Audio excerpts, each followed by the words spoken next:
Hey everyone, this is Sportsman Pariente.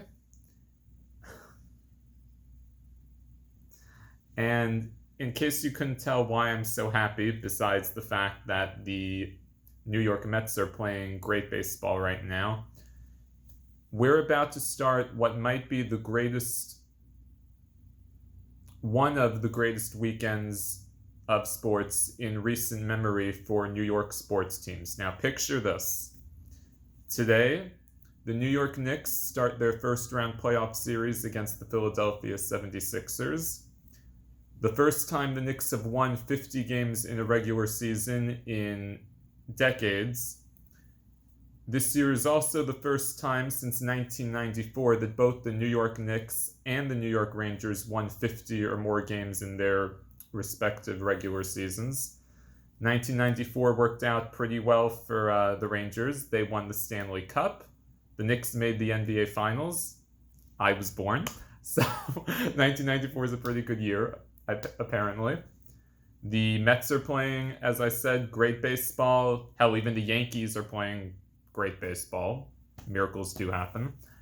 And another New York team, the Islanders, start a playoff series today, also in hockey. So it is a great time right now to be a New York sports fan. But in this video, we're just going to focus on the New York Knicks. Now, I don't usually talk basketball for those who follow my channel regularly, but this is a special occasion. It's not every year that the Knicks win 50 games, so I thought I would break down their matchup against Philadelphia coming up in the first round. So what a series this is going to be. We're going to have Jalen Brunson versus Tyrese Maxey, Joel Embiid versus Mitchell Robinson and Isaiah Hartenstein, Dante DiVincenzo and Bogdan Bogdanovic versus Batum, Buddy Hield, etc. This is going to be a dogfight in the first round. So what's this series going to come down to? Now, from what I saw yesterday, Joel Embiid is questionable to play game one. He's been, as we all know, he had knee surgery a few weeks ago. I don't think he's 100%, so that's going to be very interesting to see how that injury limits him. Now, he did have 23 points in the play-in game the other night where Philadelphia beat Miami to get the 7th seed, and Philadelphia has won 9 in a row coming into the playoffs, so they're probably the hottest team in basketball right now. But if Embiid is not fully 100%, it's going to be very tough for Philadelphia because Brunson, as we know, is averaging almost 30 points a game. Dante DiVincenzo is averaging between 10 to 15 points per game. Deuce McBride has really stepped up in the last few weeks, giving the Knicks a good player to score from the bench, which is very important when Brunson, sits for several minutes per game. So the Knicks' physicality is going to be very interesting. Now, the Knicks are not a team that's going to go up and down the court and score 120, 125 points. That's not what they do. The Knicks play a very, I don't want to say almost 90s version of basketball because the Knicks can score, they do score, 100 points or more per game. It's not like they're only averaging 90 points per game, and they're a better shooting team than Miami and some of the other teams in the playoffs.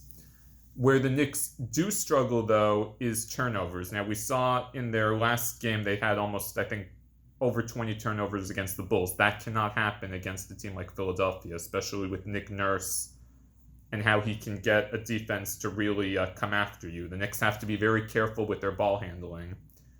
And they have to continue to attack Brunson. I expect him to continue attacking the Philadelphia defense, generate points in the paint, open things up by getting the defense to collapse, to open up the perimeter for Dante or Bogdanovic or Deuce or Josh Hart to hit threes and really stretch the court out. Now, Hartenstein is limited because of the Achilles issue he's been dealing with all season. I heard he can maybe give about maybe 30 minutes per game, so we're not going to see him going 48 minutes. That's not going to happen. So Tom Thibodeau has to be very careful how he balances using Hartenstein and also using Mitchell Robinson, because Mitch, as we know, has also had injury issues this year, so he might be somewhat limited as well. So he has to be careful, Thibodeau, how he uses them.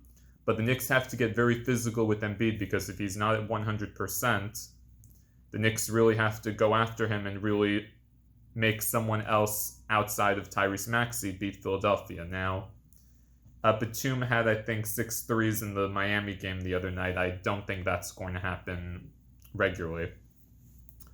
So, again, the Knicks, the one thing we can never question with this team is their toughness. This team, no matter what, will not go down without a fight. We've seen that all year. They've had injuries to Anunoby. He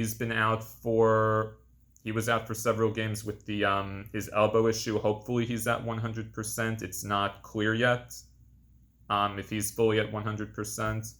Obviously, the Knicks will be without Julius Randle for the rest of the season because of the dislocated shoulder he suffered back in January against the Heat, which is very unfortunate because the Knicks, with him, Anunoby, and Brunson healthy, that month of January, for those who were not watching the Knicks, that was maybe the best I've ever seen the Knicks play in my lifetime, at least the lifetime I can remember them playing basketball. It was magical. And the Knicks, keep in mind, when OG Anunoby is in the lineup starting, the Knicks are 20-3, one of the best records in the NBA throughout the 2023-24 season. Now, Philadelphia, I believe, when Joel Embiid plays, I believe they're 32-8. So that's also one of the best in the NBA. So it's going to be a very physical series, I think, if the Knicks can really go after them, which the Knicks, that's what the Thibodeau style is. They will make you work for everything on defense and on offense. They will push you around, which is what I love about Tom Thibodeau. For all the people who said that Thibodeau was not the coach that could take the Knicks to the next level, well, I vehemently disagree, because since he's come to New York, the Knicks have become something that we haven't seen in a long time, a legitimate playoff contender year in and year out.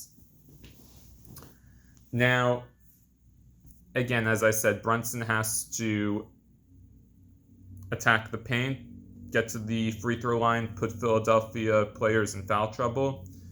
Dante and Bogdan have to continue to find their range, because for those who remember when the Knicks lost to Miami last year in the second round, what was the thing that really killed the Knicks?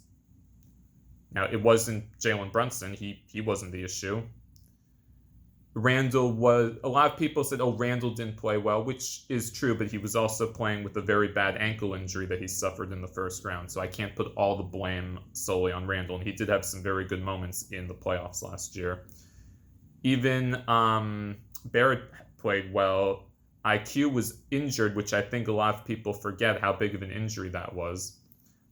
But what really killed the Knicks last year was that they simply could not hit three-pointers consistently against Miami. Now, we saw throughout that whole series, the Heat were averaging, I believe, as I recall, between 10 and 15 threes a game. I think the Knicks, on a good day in that series, were maybe averaging between 7 and 10. So they were killing us from three-point range. So that's why getting Dante DiVincenzo in the offseason was such a big move, I knew, because one, he's an over a 40% three-point shooter, which the Knicks desperately needed to continue to stretch the court out. And he plays great defense. And between him and Josh Hart, his main strength is attacking the paint and getting rebounds. You create numerous second chance opportunities with Josh Hart, Mitch, and Hartenstein. And then with Dante and Bogdan, even though Bogdanovic has kind of struggled, you have people who can really hit threes on a relatively consistent basis, which is what is needed to go on a deep playoff run. So that being said, what is my prediction for this first round series for the Knicks? I think if Joel Embiid was fully healthy, I would maybe say the series would possibly go 7, and maybe Philadelphia could pull it off because they are a very good team. I mean, you don't win the amount of games they won by being garbage. And they do have some very good players outside Embiid. You have Maxey, who's really stepped up the last few years. You have Batum. You have Buddy Hield, who I think is very underrated. They have some good people there. But because Embiid is banged up, and we saw even in the last game, he's not 100%. And the fact that the Knicks have a fully healthy Brunson, it seems like Anunoby has recovered from the elbow issues for the most part he was dealing with earlier this season. I think if Dante and Bogdan can average between 10 to 15 a game, which is well within their normal range, I think the Knicks' physicality and their toughness is going to be very difficult for Philadelphia to match up with.